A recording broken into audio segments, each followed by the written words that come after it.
respecto de las primeras clasificaciones de miocardiopatías. La clasificación de Goodwin y colaboradores en el año 61, publicada en el British Medical Journal, es una de las primeras clasificaciones que se tuvieron en cuenta en la literatura médica, donde originariamente describían a las miocardiopatías, las clasificaban como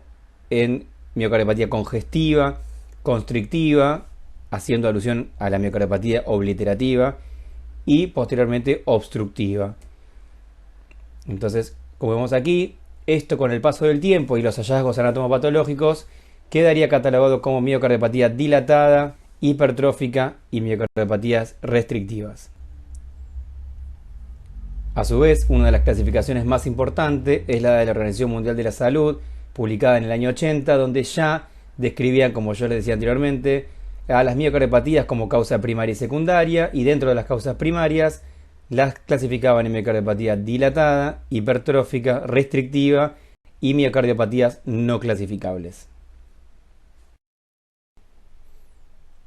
Pero más allá de las clasificaciones que hemos visto en las diapositivas anteriores, una de las clasificaciones más utilizadas hoy en día es esta clasificación del 2008, que todavía tiene vigencia en la clasificación de la Sociedad Europea de Cardiología, donde las divide en miocardiopatía hipertrófica, miocardiopatía dilatada, displasia ritmogénica del ventrículo derecho como una entidad aparte, miocardiopatías restrictivas y miocardiopatías inclasificables, de las cuales a su vez hace alusión en tanto éstas tengan componente heredofamiliar o no tengan componente heredofamiliar o genético. Si bien la miocardiopatía dilatada tiene un componente etiológico que no está del todo aclarado, se proponen tres mecanismos principales como hipótesis, en la cual el primer mecanismo sería una infección viral crónica del miocardio que produce daño celular directo o indirecto. El segundo, alteraciones de los mecanismos inmunológicos, por lo cual sería una patología inmunomediada. Y el tercero, factores genéticos que serían directa o indirectamente responsables de la enfermedad. A su vez hay que saber que la miocardiopatía dilatada es una causa muy frecuente de miocardiopatía, es la causa más frecuente que conlleva un trasplante cardíaco y se caracteriza por dilatación y disfunción contráctil del ventrículo izquierdo o de ambos ventrículos. Generalmente estas dilataciones son severas cuando uno las indexa a la superficie corporal del paciente, y si bien puede deberse a múltiples patologías específicas como causa de esta miocardiopatía, también puede representar una vía final común de otras miocardiopatías que originariamente no eran clasificadas como dilatada, pero con la evolución de su mismo mecanismo citotóxico, metabólico, inmunológico, etcétera, terminan con una miocardiopatía dilatada, y es esta la que uno trata al final de esa evolución. En la miocardiopatía dilatada se encuentra que no tiene una característica histológica específica, con lo cual no podemos hacer diagnóstico específico de esta patología, pero se observa frecuentemente cambios como hipertrofia, hiperplasia y fibrosis conjuntamente con deterioro global, con clínica de insuficiencia cardíaca en la mayoría de los casos que después llevan a estas biopsias, en las cuales al final de la evolución se agrega en algún momento arritmias, embolias o inclusive la muerte súbita. Cuando definimos miocarditis, la definimos como una inflamación del miocardio diagnosticada por métodos histológicos, inmunológicos e inmunohistoquímicos, de los cuales los métodos histológicos van a observar la presencia de infiltrados inflamatorios en el miocardio asociados a una degeneración miocitaria y a necrosis de causa no isquémica. En los cambios inmunistoquímicos, la presencia en el miocardio de al menos 14 leucocitos por milímetro cuadrado, entre ellos hasta 4 monocitos por milímetro cuadrado, y con detección de 7 o más linfocitos TCD3 positivos.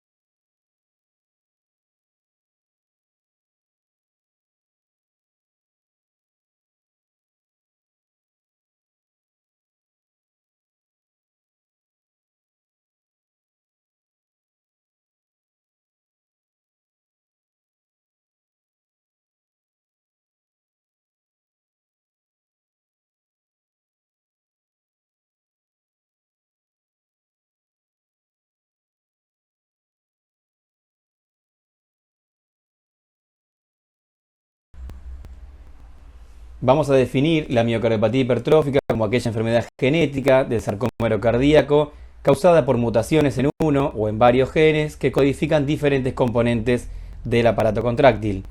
Entonces, esta enfermedad se va a definir como aquella caracterizada por el aumento anormal del espesor miocárdico o de la masa en ausencia de condiciones que justifiquen esa sobrecarga, es decir, clásicamente en ausencia de hipertensión arterial o en ausencia de enfermedad valvular, clásicamente estenosis aórtica, que justifiquen esa ganancia en gramos, en masa, del ventrículo izquierdo como causantes de dicha anormalidad. Dentro de los criterios diagnósticos vamos a tener la presencia del espesor miocárdico igual o superior a 15 milímetros en uno o más segmentos miocárdicos, medidos por cualquier método de imagen. Y cuando el espesor miocárdico es inferior a 15 milímetros, pero sospechamos una miocardiopatía hipertrófica, hay que acompañarlo de otros datos, como por ejemplo historia familiar, signos, síntomas no cardíacos, alteraciones del electrocardiograma, exámenes de laboratorio o diagnóstico por múltiples métodos de imagen para llegar al diagnóstico de miocardiopatía hipertrófica a pesar de no tener un grosor de mayor o igual a 15 milímetros. Como manifestaciones clínicas en los pacientes con miocardiopatía hipertrófica, bueno, clásicamente el síntoma más frecuente es la disnea. Pueden tener angina de pecho de diferentes causas, fatiga, presíncope, síncope y un riesgo aumentado para muerte súbita, especialmente en niños y en adolescentes. También puede presentarse con síntomas inespecíficos como palpitaciones o mareos, los cuales son menos frecuentes. Un excelente método de screening en la miocardiopatía hipertrófica es el electrocardiograma, ya que en la gran mayoría de los pacientes, mayor al 90% de los pacientes, van a tener un electrocardiograma alterado, con signos de hipertrofia ventricular, algunos con un puntaje alto de Rom-Gillespie, por ejemplo, de hipertrofia ventricular, pero es muy difícil encontrar un paciente con miocardiopatía hipertrófica con un electrocardiograma totalmente normal, por lo cual se lo propone como un buen método de screening para la población general. Y después, en algún electrocardiograma que encontremos anormal o con signos de hipertrofia ventricular, en ese caso sí ir a corroborar con otros métodos para ver si esto es una pseudohipertrofia o si estos son cambios que justifican una cardiomiopatía hipertrófica. Sabemos que la miocardiopatía hipertrófica es una entidad que trae un riesgo aparejado de riesgo de muerte súbita, y estos pacientes van a tener mayor riesgo de muerte súbita cuando cumplan algunos de estos criterios, cuando sean pacientes jóvenes, menores de 30 años, historia familiar maligna de muerte súbita, mutaciones genéticas que favorecen la muerte súbita,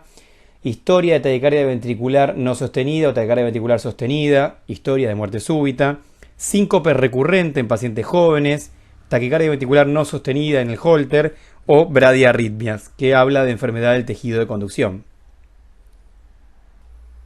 Dentro de las complicaciones de la miocardiopatía hipertrófica encontramos la muerte súbita, la insuficiencia cardíaca congestiva, las arritmias, arritmias ventriculares complejas, el bloqueo AB y la endocarditis infecciosa.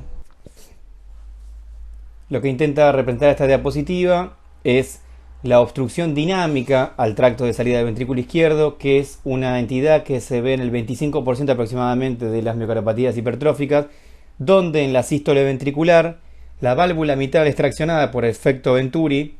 y genera un estrechamiento justamente de este tracto de salida, con lo cual va a dar origen a un gradiente aumentado, y lo definimos como gradiente mayor a 30 milímetros de mercurio como significativo, o agregarle al rótulo de miocardiopatía hipertrófica obstructiva. Entonces lo que se ve aquí es esto. Esta es una imagen de transesofágico donde está la aurícula izquierda, ventrículo izquierdo y tracto de salida aórtico en sístole ventricular. Entonces este angostamiento por la hipertrofia septal y la tracción de la valva mitral hace que se afine el tracto de salida y eso genere un gradiente. Y si bien esto es una característica menor como pronóstico para muerte súbita, es una característica que tiene evolución independiente hacia insuficiencia cardíaca congestiva. Las miocardiopatías restrictivas son aquellas afecciones caracterizadas por una restricción inicial al llenado ventricular por tejido endocárdico, subendocárdico o miocárdico anormal, que produce una alteración de la distensibilidad ventricular. Se caracterizan anatomopatológicamente por presentar aurículas dilatadas con ventrículos normales o pequeños y tienen distinta histología de acuerdo a la etiología que la produce. A su vez podemos definir a las miocardiopatías restrictivas como aquella enfermedad que puede ser del miocardio o del endocardio que produce disfunción diastólica secundaria al aumento de la rigidez ventricular con volúmenes diastólicos normales o disminuidos en uno o en ambos ventrículos, sabiendo que la función sistólica suele estar preservada en un inicio y que el espesor de la pared puede estar conservado o incrementado dependiendo de la etiología y dependiendo del tiempo de evolución. A su vez sabemos que los síntomas que puede dar esta entidad son insuficiencia cardíaca global, precordalgia, síncope por taquio, bradiarritmias e hipotensión ortostática. En el examen físico no es frecuente encontrar soplos a pesar de que la entidad compromete al tejido valvular. Se encuentra frecuentemente hipoproteinemia, edemas, ascitis o rales pulmonares.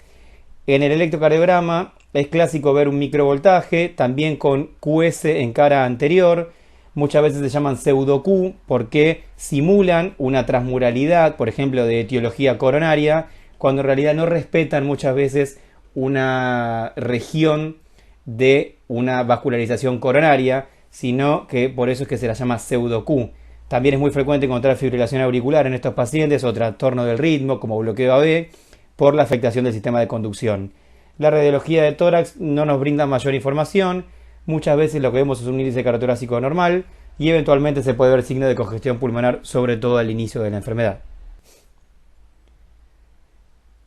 Respecto de las clasificaciones, bueno, se clasifican hoy en día como enfermedad miocárdica infiltrativa de tipo miocárdica específicamente, las cuales van a estar diferenciadas en no infiltrativas, infiltrativas o enfermedades de depósito y como un segundo elemento de enfermedades endomiocárdicas.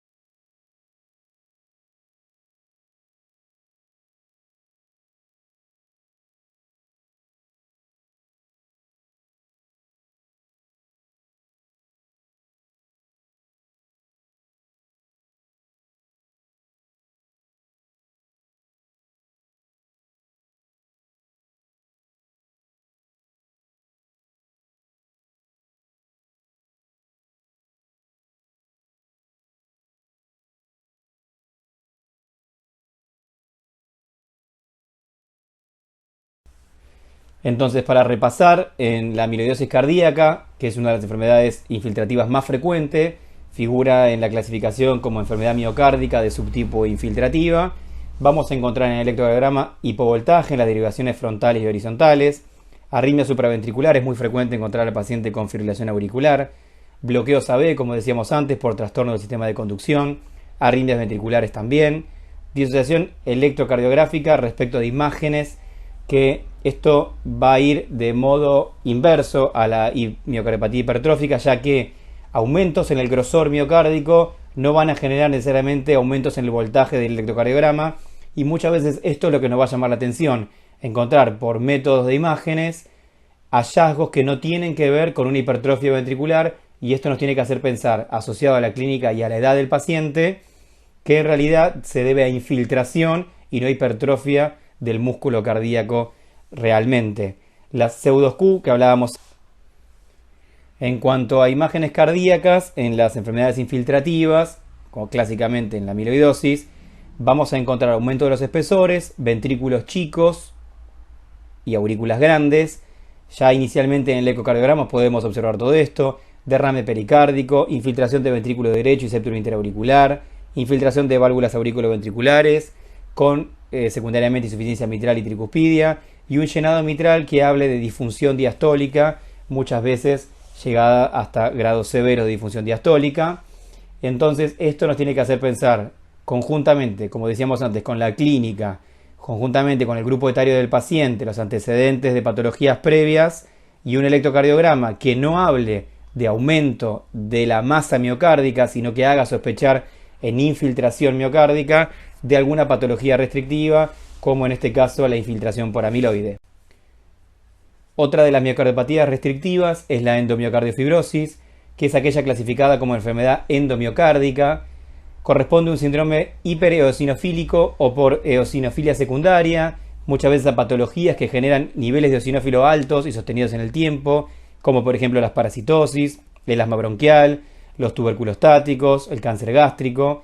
Se habla de que hay formas izquierdas y derechas o biventriculares, y en realidad se trata de explicar por una teoría bajo 3 estadios que corresponden. El primer estadio, en etapa aguda necrótica por miocarditis eosinofílica directa, que suele durar 5 semanas. Un segundo estadio, o trombótico, que suele durar 10 semanas y que correspondería a la enfermedad de Loeffler con vasculitis. Y un tercer estadio, fibrótico, que correspondería a la endomiocardiofibrosис sin vasculitis generalmente ya en este tiempo.